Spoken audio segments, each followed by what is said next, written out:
আসসালামু আলাইকুম। আজকে আপনাদের সামনে নিয়ে আসলাম একটা গুরুত্বপূর্ণ ঘটনা। এই যে দেখতে পাচ্ছেন, এখানে একটা বিল্ডিংকে ভাঙা হচ্ছে, সামনে ঢেকে দেওয়া। এই বিল্ডিংটার নাম হচ্ছে বদর হোটেল। এটা হচ্ছে পুরান ঢাকার সূত্রাপুর থানার অপোজিটে। প্রায় শত বছর পুরানো বিল্ডিং। তো এটার সাথে জড়িয়ে আছে অনেক স্মৃতিকথা, অনেক গল্প কাহিনী। যারা এই বিল্ডিংয়ের, এই বদর হোটেলের ঘটনাগুলি জানেন, তারা হয়তো বলতে পারবেন কি ঘটনা ঘটেছে। আমি বদর হোটেলের পাশেই থাকি, তো তাই এই বদর হোটেলের ঘটনাগুলি আমি জানি যে এখানে কি সেই রহস্য। এই বদর হোটেলে কি হয়েছিল, এই বদর হোটেলে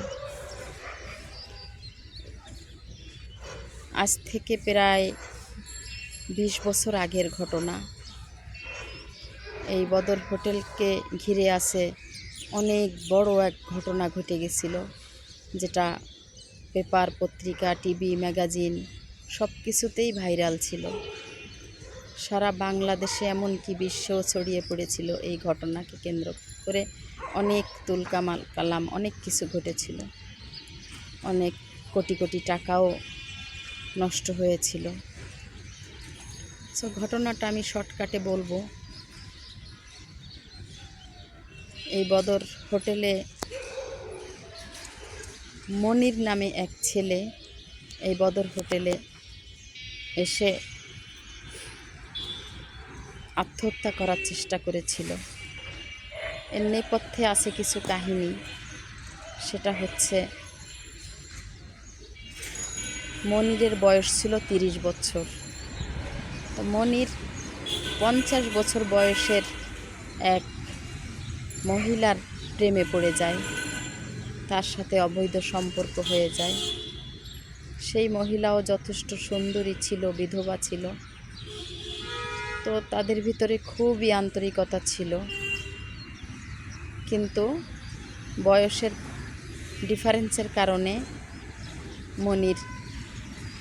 মনিরের ফ্যামিলি তাকে তার ছেলের জন্য পুত্রবধূ করতে রাজি না।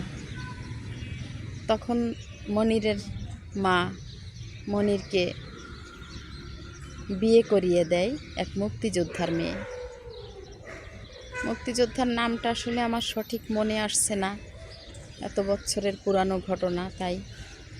তবে ঘটনাটা আমার কাছে স্পষ্ট। তখন আমার সামনেই ঘটেছিল সেই ঘটনাগুলো। সামনে বলতে কি, আমরা একেবারেই নিকটে থাকি বদর হোটেলের। হ্যাঁ, তখন তার আম্মা যখনই বিয়ে করায় দিল ছেলেকে, তো আস্তে আস্তে করে মনিরের স্ত্রী সব কিছু জেনে গেল। যখনই জেনে গেল, তখনই তাদের এই অনৈতিক সম্পর্ককে মেনে নিতে পারল না তার স্ত্রী। মনির বিবাহের পরেও তার সাথে সম্পর্ক জারি রাখল, বাদ সাধল স্ত্রী। তখন স্ত্রীর সাথে এ নিয়ে বেশ গ্যাঞ্জাম চলছিল। তার স্ত্রীও বুদ্ধিমতী ছিল, তাকে ছেড়ে চলে যায় নাই, তাকে ফিরিয়ে আনার চেষ্টা করেছে। তাই তার সাথে এ নিয়ে বেশ মোটামুটি গ্যাঞ্জাম হতে শুরু হলো। একটা পর্যায়ে মনির তার স্ত্রীর উপরে খুবই ক্ষিপ্ত হয়ে গেল।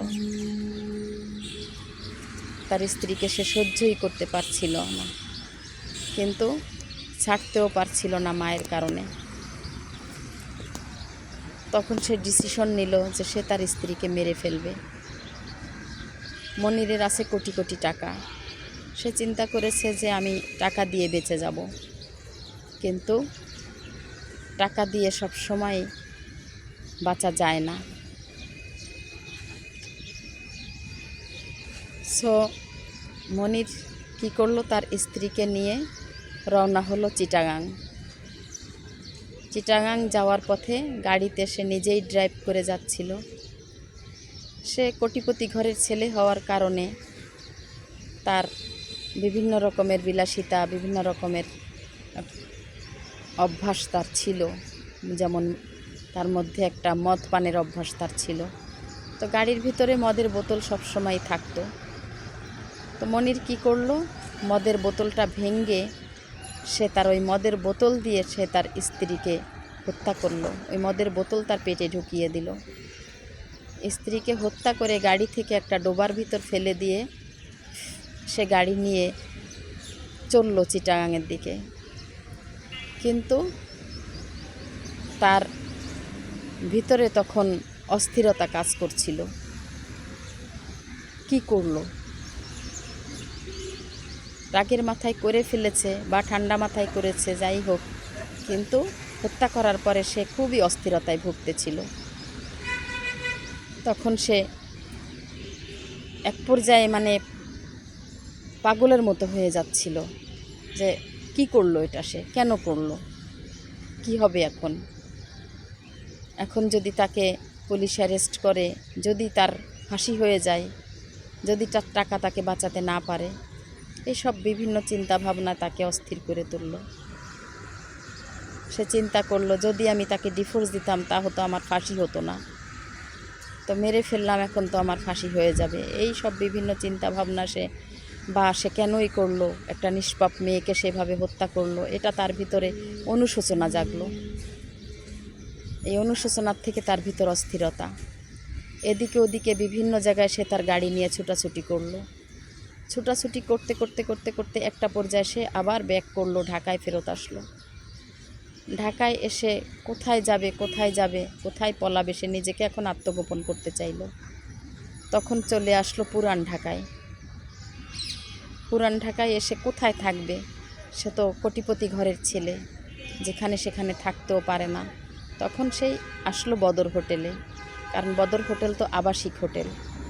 এখানে সে একটা রুমে উঠলো। তো ওই রুমে উঠে তারপরেও সে স্বস্তি পাচ্ছিল না, তার ভিতরে অস্থিরতা কাজ করছিল। তখন সে উপরে সিলিং ফ্যানের সাথে আত্মহত্যা করার চেষ্টা করলো। কথাই বলে না, রাখে আল্লাহ মারে কে। তো তার তো মৌতটা ছিল অন্যভাবে, এভাবে আল্লাহ লেখে নাই, যদিও সে অপরাধী। দেখে ফেলল হোটেলের ওয়েটার তাৎক্ষণিক অপোজিটে ছিল থানা, তাৎক্ষণিক থানায় খবর দিল, সঙ্গে সঙ্গে পুলিশ এসে তাকে অ্যারেস্ট করলো। অ্যারেস্ট করে নিয়ে গেল। তখন তার মুখেই জানা গেল যে পুরা ঘটনা তার মুখেই জানা গেল। তখন ছড়াছড়ি হয়ে গেল সারা বাংলাদেশে ঘটনাটা। যত সাংবাদিক হুমড়ি খেয়ে পড়ল সেখানে। তো সমস্ত টিভি, ম্যাগাজিন, নিউজ পেপার কোনোটাই বাদ গেল না এই খবর ছাপাতে। তখন ওই মেয়ে, তার মনিরের যে স্ত্রী, মুক্তিযোদ্ধার মেয়ে, তখন সারা বাংলাদেশ হইচই পড়ে গেল। ওই মেয়েরকে যে মেরে ফেলেছে তার স্বামী মনির, তার উপযুক্ত বিচারের জন্য সারা বাংলাদেশ মনিরের বিরুদ্ধে চলে গেল। কিন্তু শত হলেও মা তো, মনিরের মা তার ছেলেকে ফাঁসির থেকে বাঁচানোর জন্য আপ্রাণ চেষ্টা করল। ফাঁসির রায় হয়ে গেল মনিরের, কিন্তু তার মা তার সম্ভবত আমার জানা মতে কোটি টাকার উপরে সে খরচ করলো।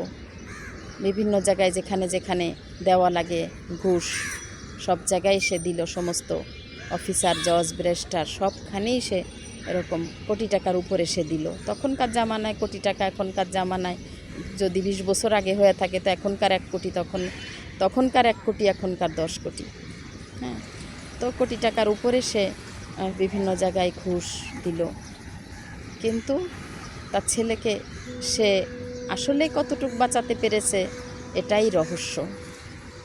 সারা বাংলাদেশ জানে মনিরের ফাঁসির রায় হয়ে গেছে, কিন্তু আজ পর্যন্ত বাংলাদেশের কেউ এই কথা বলতে পারে নাই, কোনো জজ ব্যারিস্টার, কোনো জল্লাদ কেউ বলতে পারে নাই যে মনিরের ফাঁসি তাদের সামনে হয়েছে, অথবা কোনো জল্লাদ বলতে পারে নাই যে মনিরের ফাঁসি তার হাতে হয়েছে। সবাই শুধু একই কথা বলে যে হ্যাঁ মনিরের ফাঁসি হয়েছে, তবে আমি জানি না, আমরা জানি না কোথায় হয়েছে, কিভাবে হয়েছে। তা এর থেকে সারা বাংলাদেশ ধারণা করে নিল যে মনিরকে বিদেশে পাঠানো হয়েছে। তার উপরে সরকার হতে পারে দয়া করেছে, বা সরকার করুক বা না করুক, সরকার করলে তো সেটা বাংলাদেশ জানতো।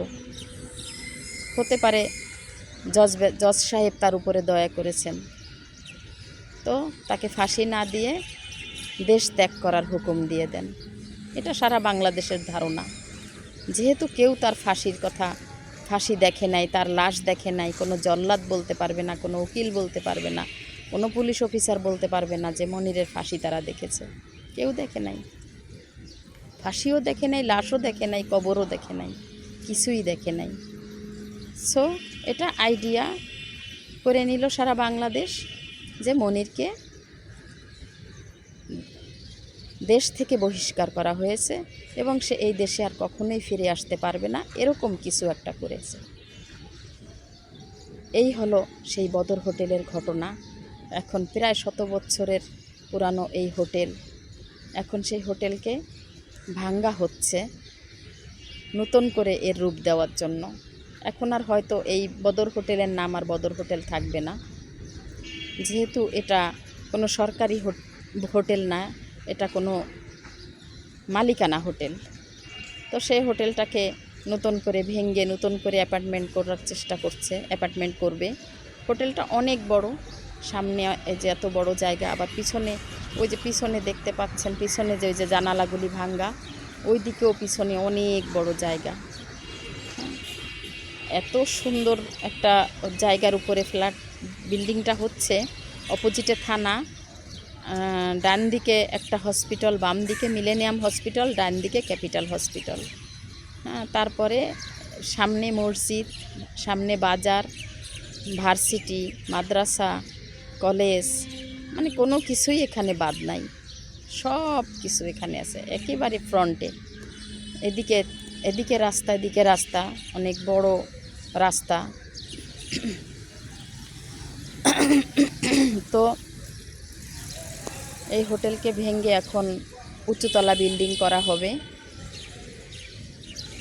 এটা খুব সুন্দর করে করা হবে, এক এক ফ্লোরে সম্ভবত 4 ইউনিট করে করা হবে,